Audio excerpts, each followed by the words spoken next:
Então, começando o nosso podcast de hoje, eu vou conversar primeiro com o Thiago Leão. Tudo bem, Thiago? Tudo bem, Emerson. Boa noite. Boa noite a todos e obrigado a todos que já estão aí, aos amigos e praticantes de Bushcraft, acompanhando aí a live. Show de bola, Thiago. Obrigadão por ter vindo, cara. Assim, ó, tô bem feliz que tu veio aí, porque é um assunto que eu curto bastante e acho bem interessante. Primeiro, cara, vou te perguntar assim, quem é Thiago Leão? Bom, Emerson, o Thiago Leão é um cara que saiu do Exército, aí, o segundo sargento do Exército, R2, né, hoje. Eu sou um gestor de segurança e praticante de Bushcraft e sobrevivencialismo. Esse sou eu hoje, mesclando o estilo de vida de Bushcraft e também a vida profissional. Massa, massa. E eu vou te perguntar então aqui, o que é sobrevivencialismo? Emerson, é legal e também um pouco complicada essa palavra, né? O sobrevivencialismo. Para que todos tenham noção, assim, né? O sobrevivencialista, ele é um cara que se prepara para situações de crise globais, né? Ou seja, esse cara ele se prepara para ser autossuficiente por um período de tempo. Caso a economia ela dê um blackout, ele fique sem condições de ir ao supermercado, esse cara tem suprimento reservado para um longo tempo, sem precisar sair de dentro de casa. Já é um pensamento para Sim. Muitos acham que esse cara é aquele... vai dar zebra, esse cara é um... Teoria da conspiração. Eles falam isso, né? Ele se confunde um pouquinho ou se mescla um pouquinho com o preparador, que é o prepper, né? É o cara que também se prepara nessas condições. É aquele cara que tem uma mochila de uma OAB, uma mochilinha ali básica, né? Uma mochila de fuga, de evacuação, para que em caso ele não consiga chegar até o carro ou durante a sua viagem ele não consiga vir para casa mais, esse cara vai ter um kit básico ali para se manter e conseguir percorrer um espaço de uma quilometragem, já que ele vem treinando fisicamente também e mentalmente. E se tem condições de fazer esse tipo de deslocamento e essa permanência longe de casa ou em um abrigo já pré-definido num ponto estratégico. Já. Show. Resumindo, então, é uma pessoa que está preparada para sobreviver a uma situação que não é o que a gente está acostumado hoje em dia. Exatamente. Isso pode acontecer também, sei lá, tu vai viajar, estragou o carro no meio do nada, tu não consegue ligar para ninguém, tu está preparado ali, tu pode caminhar até um ponto de socorro, alguma coisa assim? Sim, é interessante falar que às vezes a gente tem pessoas que têm condições de serem sobrevivencialistas, mas não assim como a gente, né, no estilo de vida.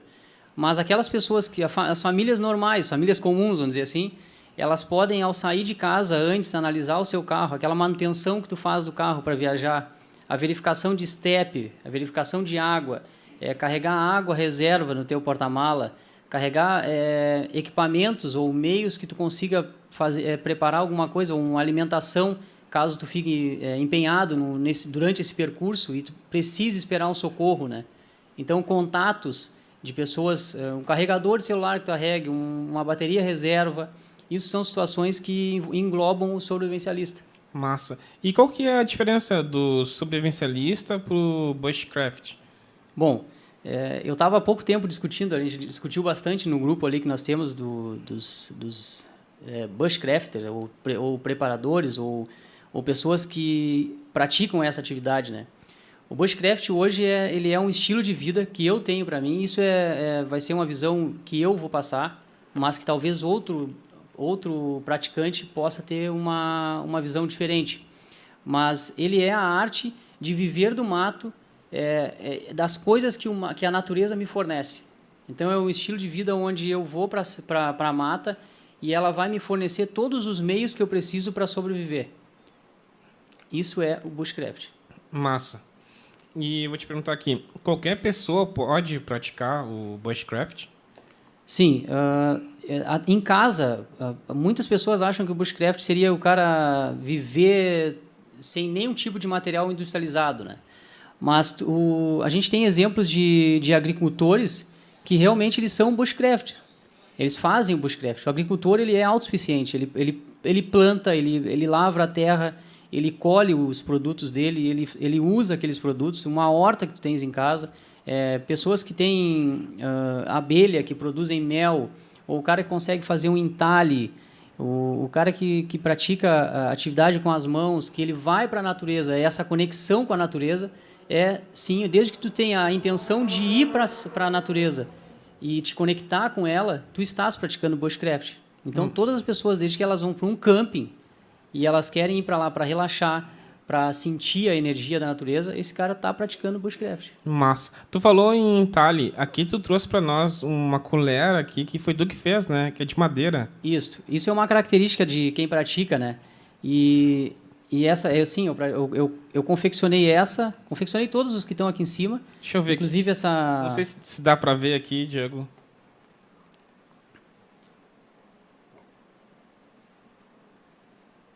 Isso aqui é uma cuxa, é uma caneca também de madeira que a gente usa. Geralmente E do que é feito esse...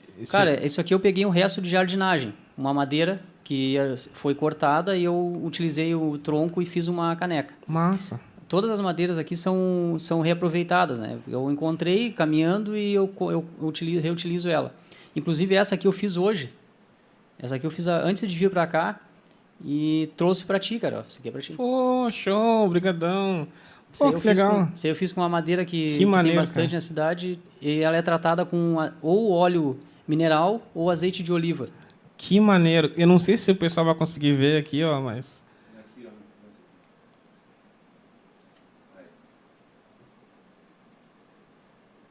Cara, muito irado, meu. Curti pra caramba. Quanto tempo tu demorou pra fazer essa colher aqui? Essa daí, com um material adequado, eu tenho uma faca curva que eu ganhei de um amigo, que é o Marcos, deve estar assistindo. Eu consigo fazer em 1h30, mais ou menos, essa colher. 1h30 de trabalho. Massa, cara. Pô, show de bola. E qualquer madeira dá para fazer ou é uma madeira específica? Não, desde que a madeira seja bem consistente, ela seja bem fechada, dá bem de fazer. O material, o equipamento sendo bem afiado também, fica bem legal. Dá pra... Quanto tempo tu pratica o bushcraft? Há 3 anos. Eu comecei como uma visão, acompanhando os vídeos de um canal, de algumas pessoas que eu admirava, e hoje eu tenho um contato dos caras, converso com os caras. Isso é uma coisa bem... Eu fico bem feliz, assim, em ter visto que eu estou no caminho certo, né? Então, eu comecei com a preparação, comecei a montar uma mochila, comecei a montar uma bancada em casa, fazer uma ferramenta, fazer outra... Mas aí eu comecei a ver que... Aí um dia eu e um amigo pegamos uma mochila e fomos acampar, né? Como fosse no quartel. Ah, cara, vamos acampar. Pegamos o poncho, uma redezinha e fomos lá acampar. Massa. Só que aí eu vi que não era não era o meu caminho, né? Porque eu tenho descendência indígena. Então, eu comecei a sentir a necessidade de começar a praticar com mais coisas, né? O bushcraft, ele surgiu dessa parte indígena, assim, como é que... O indígena, ele tem o estilo de vida dele, né? Mas algumas pessoas que viveram com indígenas trouxeram isso para o meio comum, né? E aí começaram a tentar resgatar essas atividades dos nossos primórdios. Massa. Então, eu comecei a praticar o bushcraft já aí, sim, como estilo de vida, já há uns 3 anos. Pô, e todos os dias eu estava aprendendo, né, cara? Todos os dias. Tu serviu um tempo no quartel, né? Tu acha que isso aí te ajudou a conseguir entrar no bushcraft ou são aprendizados totalmente diferentes, assim? O exército ele se associa mais um pouco com a preparação ou com o sobrevivencialista.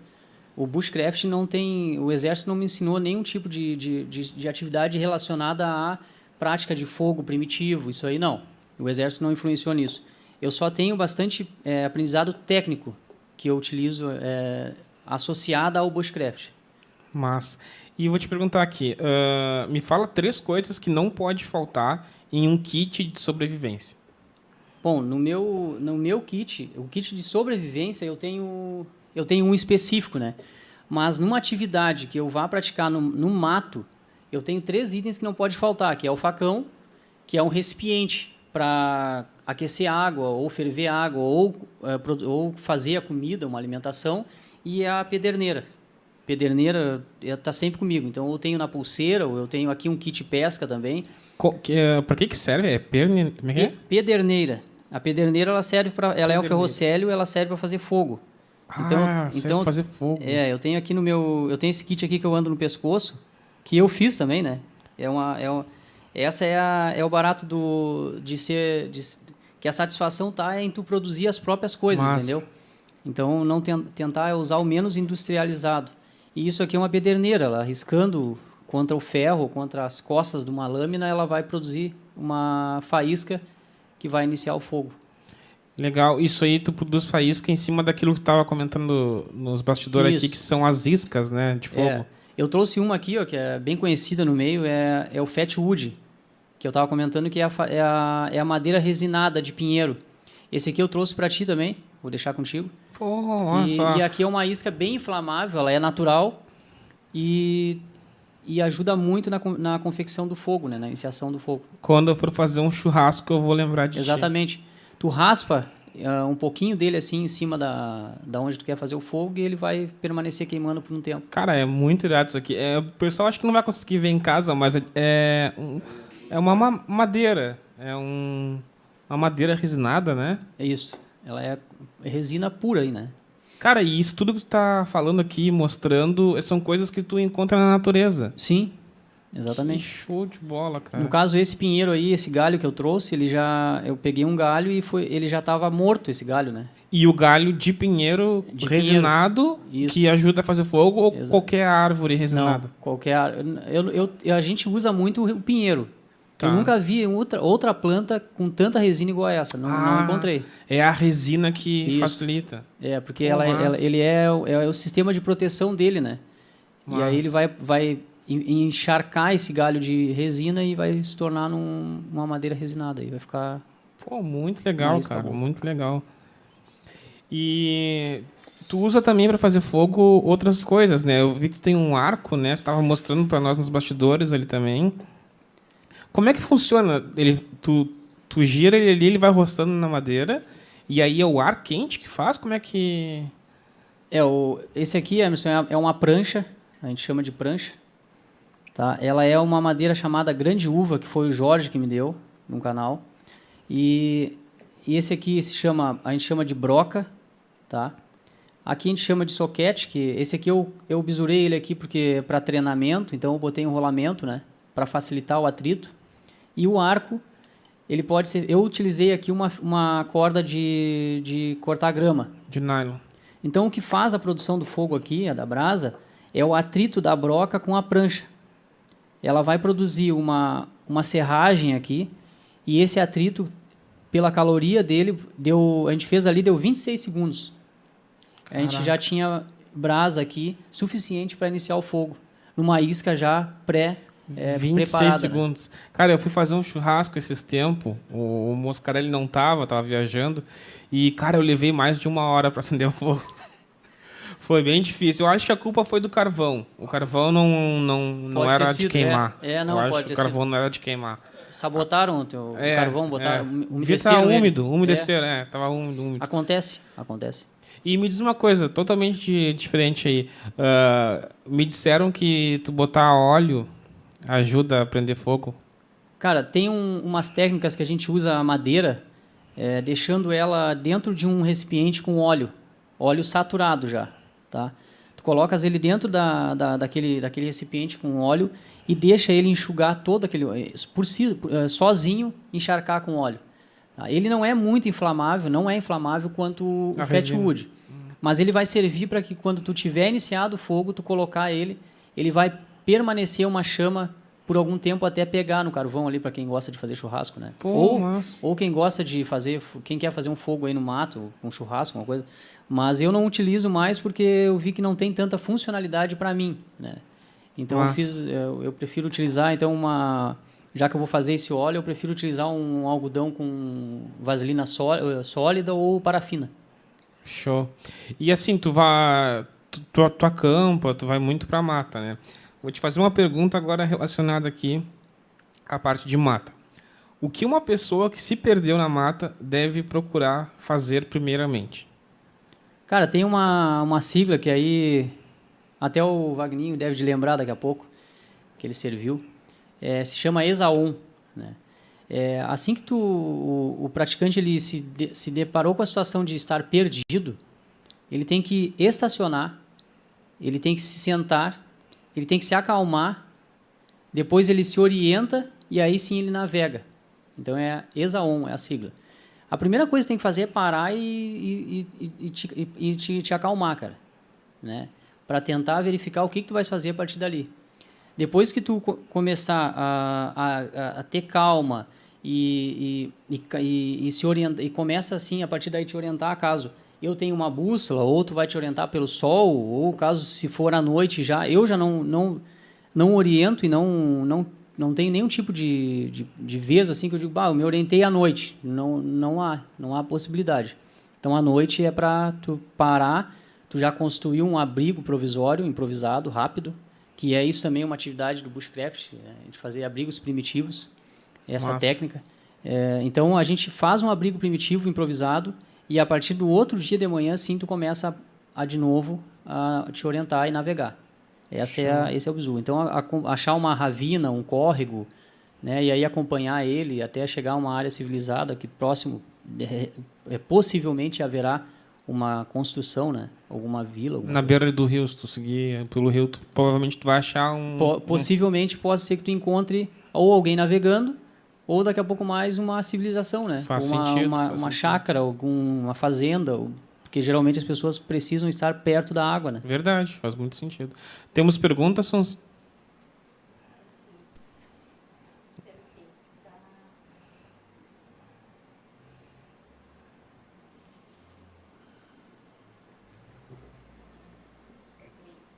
A Sunce agora vai fazer uma pergunta. Aqui. Agora sim. Oi, boa noite. A equipe Extremo Bushcraft quer saber. Salve, Extremo Bushcraft. Aí, gurizada. Obrigado por estar assistindo aí, pessoal. Leão, se puder, dar tua opinião sobre acampamento selvagem. Acampamento selvagem. Isso aí é um dilema, cara. Como assim? Acampamento selvagem. Os guris da equipe Extremo, eles são uns baitas amigos meus aí, foi os primeiros que construíram um abrigo lá no Horto Florestal, é onde a gente pratica bastante, né? E a gente fala muito sobre... tem aquela questão do Nutella e do raiz. Será que existe isso, né? Eu não acredito nisso, né? Até porque os guris dizem, o quintal do leão, né? Que é onde eu moro lá, eu moro perto, na beira da lagoa, então eu digo que é o meu quintal, né? Leão é teu sobrenome mesmo? É meu nome de guerra até.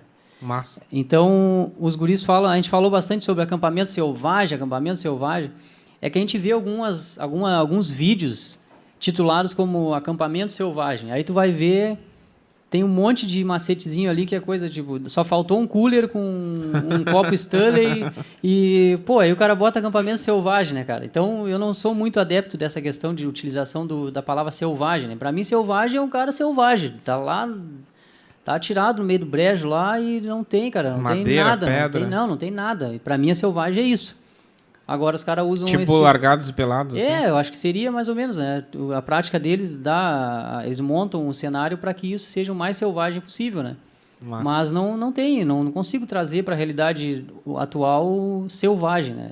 Até porque eu estou usando uma mochila aqui mesmo que já não deixaria eu utilizar essa palavra, né? Chapéu, Temos mais uma pergunta, Sunci? A Daniela Chard quer saber. Já teve algum perrengue? Já teve assim, ó. Eu e o Bruno, da equipe Extremo, inclusive, saímos de casa umas 19 horas da noite e estava batendo água. Mas chovendo, assim. E a gente foi acampar chovendo, batendo água. Aí, para iniciar fogo, é difícil para... Aí eu fiz até uma batata, eu gosto de fazer batata doce assada, né? E a minha ficou carbonizada. Mas tu leva a batata ou tu procura? Não, a gente leva. Esse aí não é o acampamento selvagem, não é o acampamento selvagem. Se fosse selvagem, eu teria plantado lá, eu teria achado ela, né? Entendi. Mas aí foi essa situação que eu passei. O mais brabo, assim, é tempo de chuva. Chuvarada, assim, que a gente não consegue fazer fogo. E, às vezes, para dormir na rede, ou dormir numa rede, ou dormir num chão, é bem difícil, é bem complicado. Não deu para fazer a batata, mas a batata assou. A gente fez... Exato. Ficou carbonizada, deixei pegar fogo, cara. Capaz. Depois eu até usei ela para fazer fogo. Não, essa não. Obrigada pela pergunta, moça. Deixa eu ver aqui. Tem mais perguntas aí, Sons? Vamos ver, tem mais perguntas aí, então. Pode mandar pergunta, pessoal. A gente vai ler todas as perguntas aqui que a gente lê. Então, me perdi. Fica tranquila, Sonsi. Tô nervosa. Eu sei que tu sabe ler. Luiz Paulo Martins quer saber qual é o kit básico que deve carregar na atividade. Bom, kit básico, né, cara? Depende de cada praticante, cara. Depende para qual cenário tu vai ir. Às vezes eu vou passar um dia, eu levo um tipo de material. Se eu for pernoitar, eu já levo um outro equipamento ou mais equipamento. Mas o básico, assim, para mim é o que eu falei, é o facão, a pederneira e o meu recipiente. Mas é claro que a gente leva daqui a pouco mais bastante água, né? Dependendo do lugar que tu vai ficar, onde tu não tens a capacidade, a condição de purificar a água, ou se tu não tens, se tu é um cenário onde tu já estudou, já andasse pela área e tu conhece que não tens tanta água, acessibilidade à água, então tens que levar água.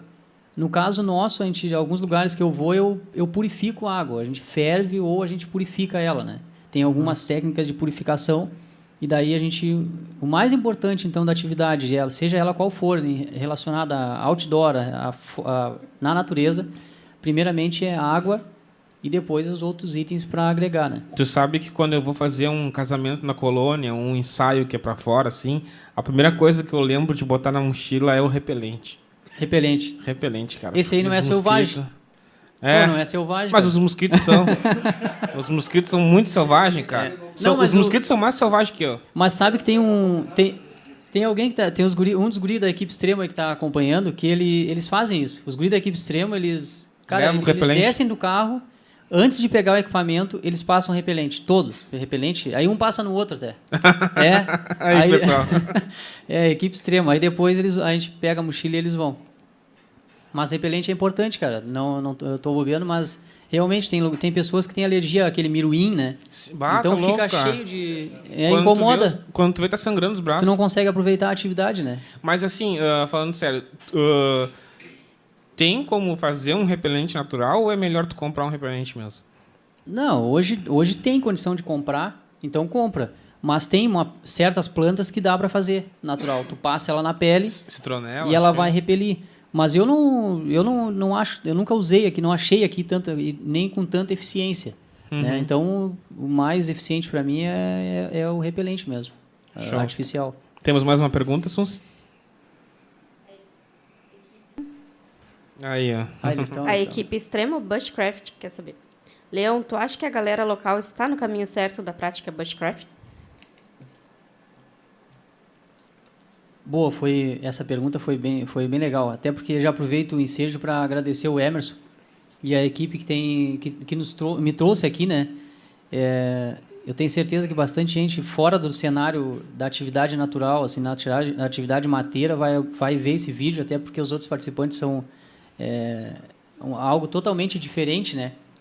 E a gente está aqui falando sobre isso, com esses itens aqui em cima, para nós que estamos assistindo aqui, é bem legal, assim, porque nos mostra que sim, a gente está no caminho certo. Acho que os guris mesmo da equipe, eles têm, britanicamente, tal dia tem o vídeo deles. Então tem o deslocamento até um ponto, tem custo, sem apoio de ninguém, né? E quando a gente começa a ver que há o interesse de pessoas e essa intenção de nos apoiar na mídia, ou seja aqui por um podcast, que nem vocês estão fazendo, isso é muito legal, cara, porque a gente está a ver que consegue compartilhar e levar para as pessoas que dá para fazer uma atividade ao ar livre com o seu filho, que nem eu faço muito com meu filho. Dá para fazer na tua cidade, próximo de ti, às vezes. Qualquer lugar. Eu faço, o Otávio faz no pátio dele. Ele plantou um jasmim, e aí ele fica praticando embaixo do jasmim lá, né, Otávio? Mas, cara, isso até é uma pergunta que eu vou te fazer. Aonde praticar o bushcraft? Cara, qualquer lugar. É como eu falei no início, né? Tu pode praticar em casa. Tu estás fazendo um entalhe no sofá da tua casa, tu plantar alguma coisa, Tu ter uma horta. Eu vi né? nos teus vídeos que tu pratica com teus filhos, né? Sim, agora até vou falar um texto que o Cadu, eu não conheci ele. Ele tem alguns vídeos e ele sumiu um pouco das redes, assim.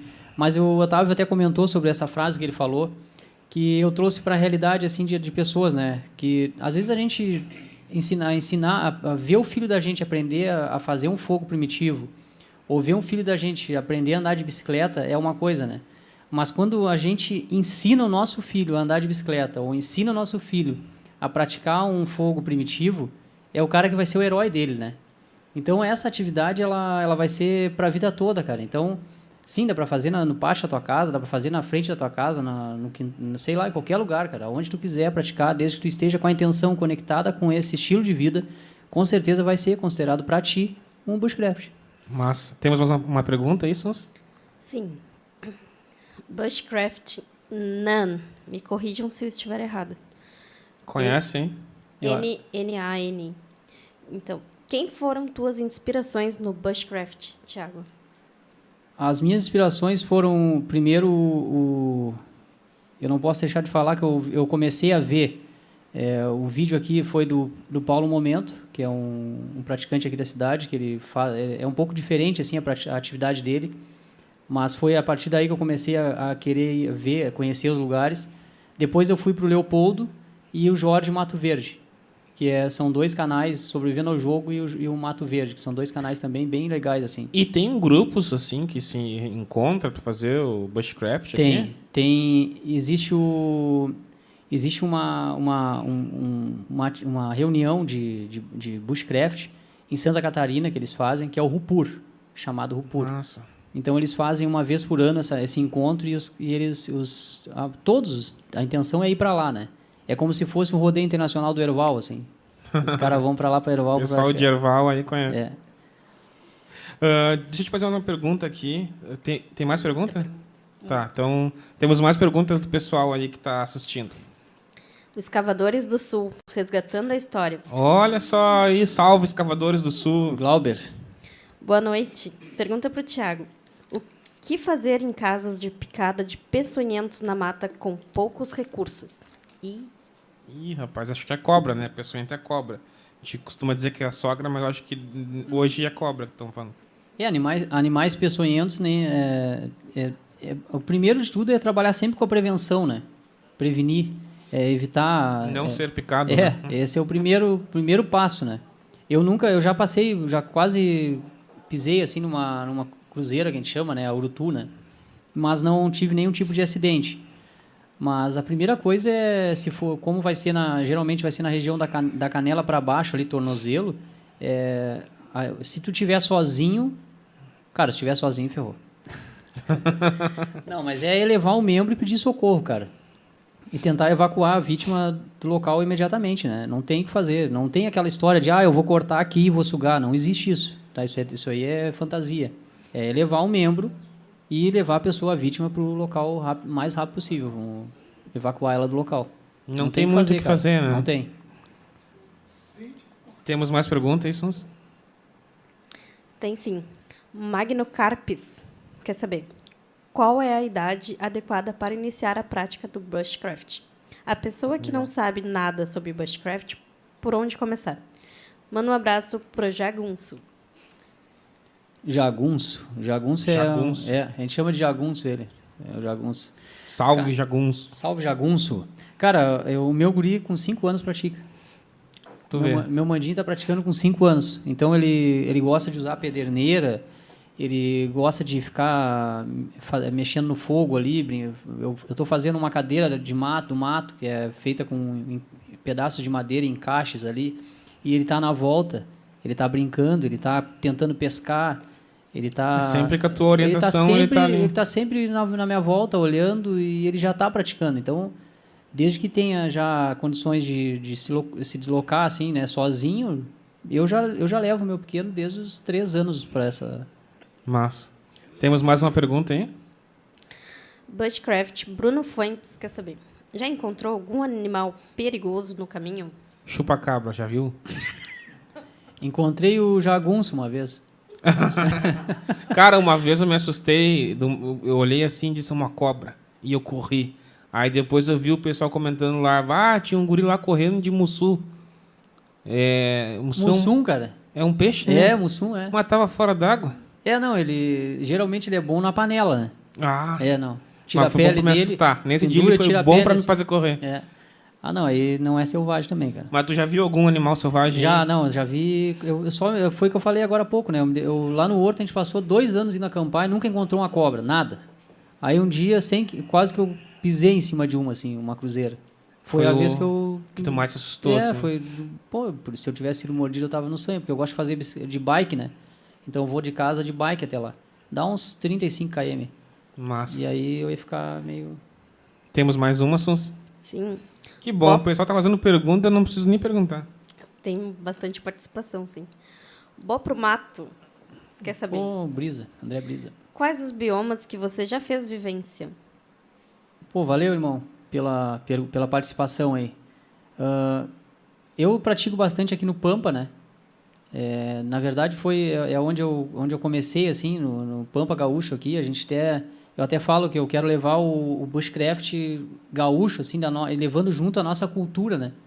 Para as pessoas verem que aqui no Sul, que já junto, acoplado a isso, o gaúcho tem muito disso, né? Já nas raízes, assim. Então, ir de bombacha, às vezes eu vou de bombacha acampar, gosto disso.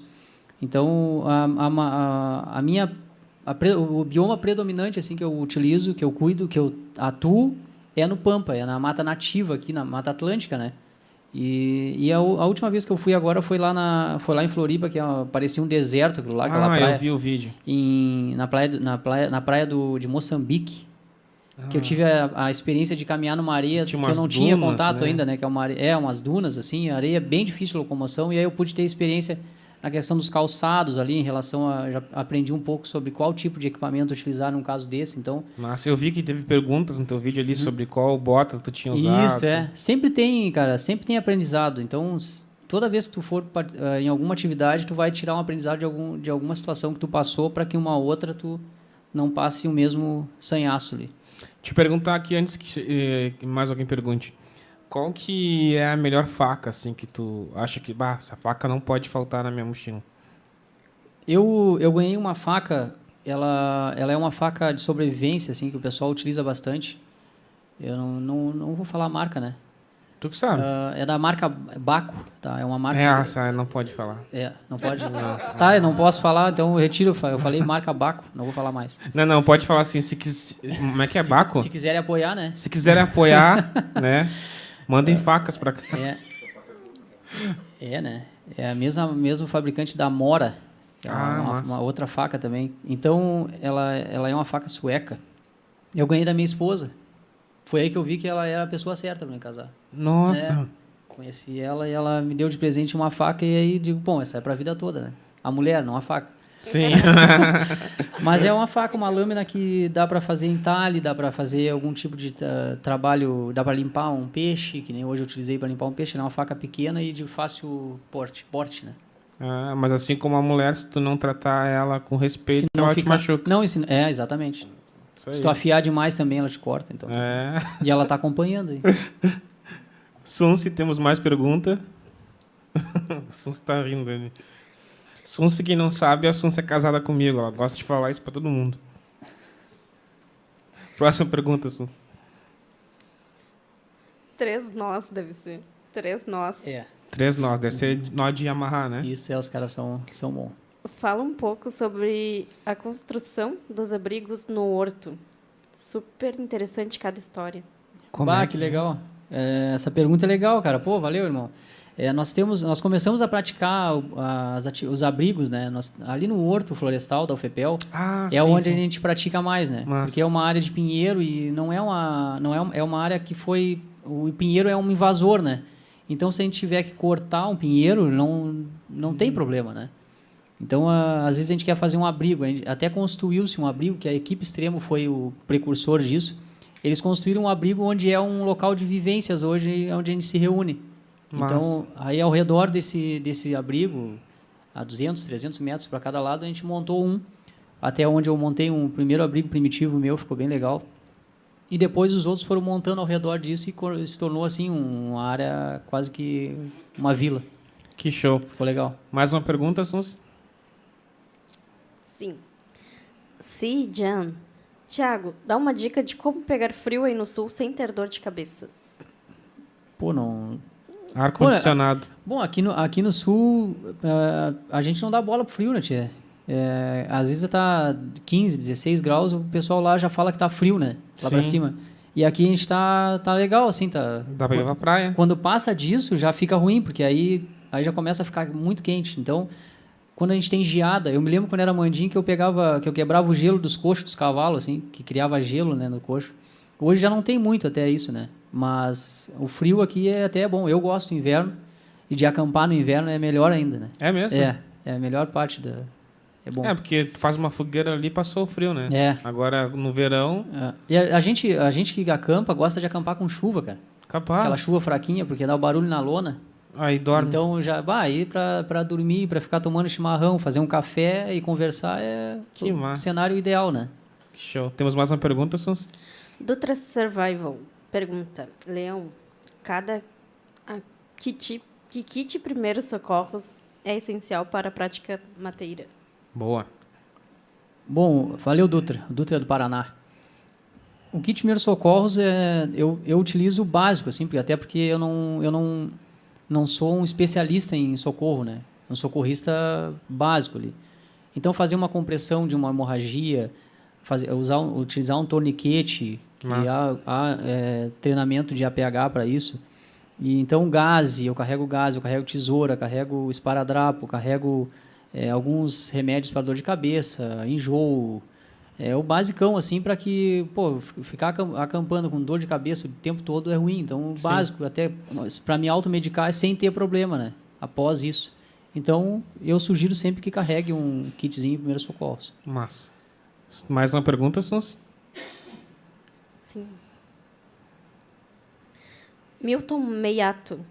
Qual é a prevenção que se usa ao montar uma barraca de maneira que não possa cobra venenosa ter acesso ao interior? Ah, isso aí é uma coisa interessante mesmo. Bah. Tem como fazer uma barraca que não entre cobra? Botar uma placa? Não, mas nós estávamos comentando esses dias, ontem até no grupo, e aí um colega falou que não dorme no chão, no Brasil, não tem como dormir no chão, né? E aí até a gente debateu sobre isso, porque eu sempre durmo no chão, eu prefiro dormir no chão. Eu aprendi, quando eu estava no exército, fazer o charutão, né? Eu me enrolava numa lona e na manta ali, era aquilo ali que eu dormia, eu adorava, né? Então eu não gosto de dormir em rede, que é o mais seguro, né? Mas hoje eles estão fazendo já barracas totalmente fechada, então tem condições de manter ela com cuidado, mas se for um abrigo primitivo, fazer uma cama suspensa, daí um pouco mais. Tem como fazer isso, tem vídeos aí explicando, ensinando a fazer. Então, essa é a única saída, né? Porque depois disso, não tem como. Mas é uma boa dica. Mas aí. limpar a área, Emerson, limpar a área onde tu está acampando, fazer um reconhecimento da área onde tu está, né? Aonde tu vai fazer próximo ao fogo próximo à tua barraca. O mais complicado às vezes é aranha também, né? Então fazer a gente usa fumaça para limpar assim o abrigo, para que seja. Eu estou falando aqui de abrigo construído, né? De forma improvisada. Não estou falando de barraca também. A Sim. barraca por si só ela é fechada, né? As barracas aí, as iglu aí que a gente compra, essas iglu aí que não são selvagens, né? Ah, sim. Eu já tive que dormir no sofá. Então, Eu entendo, foi uma cara. situação perigosa. Aham. O mais longe que eu dormi foi no sofá da sala. Mas foi uma situação perigosa, Moscarelli. Foi. Temos mais perguntas, Suns? Diego Froner quer saber: alguém já se machucou feio no grupo de vocês? Teve algum acidente aí? Eu prefiro acampar sozinho. Eu não ando em grupo, que nem os guris andam. Tem uma equipe, né? Eles andam entre 5 ou 6 ali. Mas eu nunca tive nenhuma situação de risco, assim, onde teve um acidente com queda. Não houve, nunca tive. Show. Quanto tempo a gente está tendo aí já? 41. Tá, a gente temos que fazer só mais algumas perguntas e temos que encerrar. Já está até passando o tempo aqui do Thiago. Moscarelli quer saber: quando vai sair para atividade, estuda o local antes ou vai na sorte mesmo? Não, Moscarelli, a gente...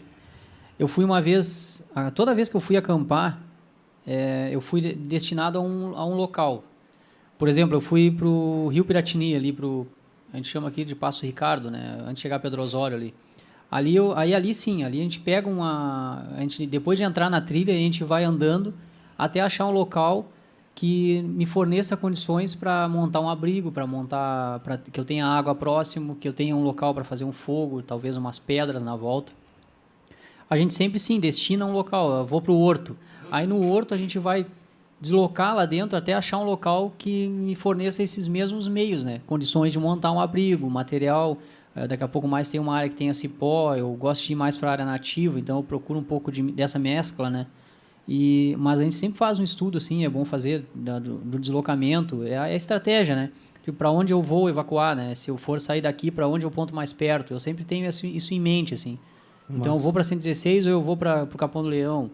Ou eu vou... Sabe? Sempre tem esse tipo de... E sempre aviso alguém, né? Sim. Eu vou ir para tal lugar. E volto amanhã tal hora. Né? Então, se não voltar, deu ruim.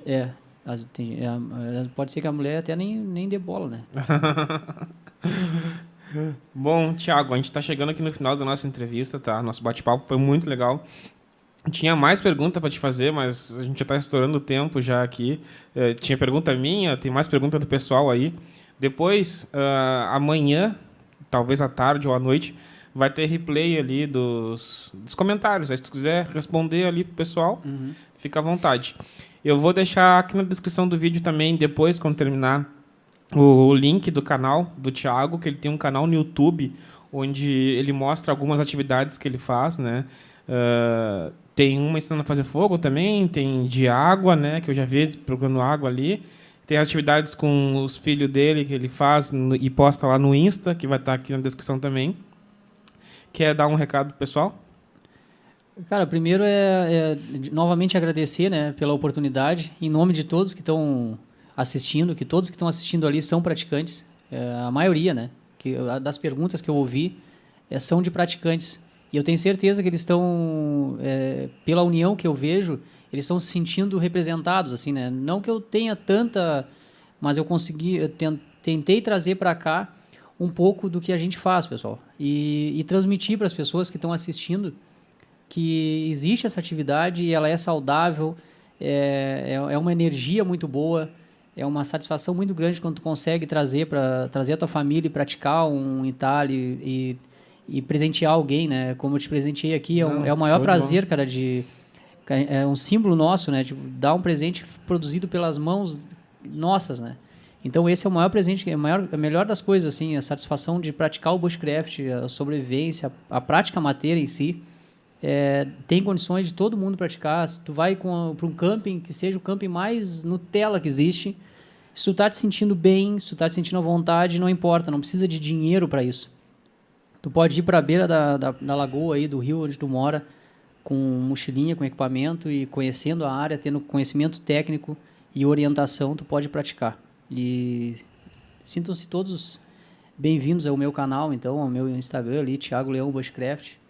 E peço que compartilhe com as pessoas do círculo de amizade de vocês para que elas entendam o que é isso. Show de bola. Então, pessoal, te agradecer de mais uma vez. Thiago, muito obrigado por ter vindo. A gente vai te convidar mais vezes para vir aqui, né? Conforme for indo, a gente vai chamando. De repente, a gente chama até mais alguém, né, que tu conhece para vir junto contigo. Aí a gente troca mais ideia. De repente, a gente te visite também em algum acampamento. Vai ser, seria legal participar de um vídeo, né, do teu canal, hein? Seria legal. Olha aí, no quintal de casa. E aí? Então, pessoal, o Moscarelli mandou olhar para cá. Então, pessoal, assim, a gente vai fazer agora um pequeno intervalo, tá? E a gente já vai voltar com mais um super convidado. Não sai daí, é uma coisa rapidinha e a gente já volta.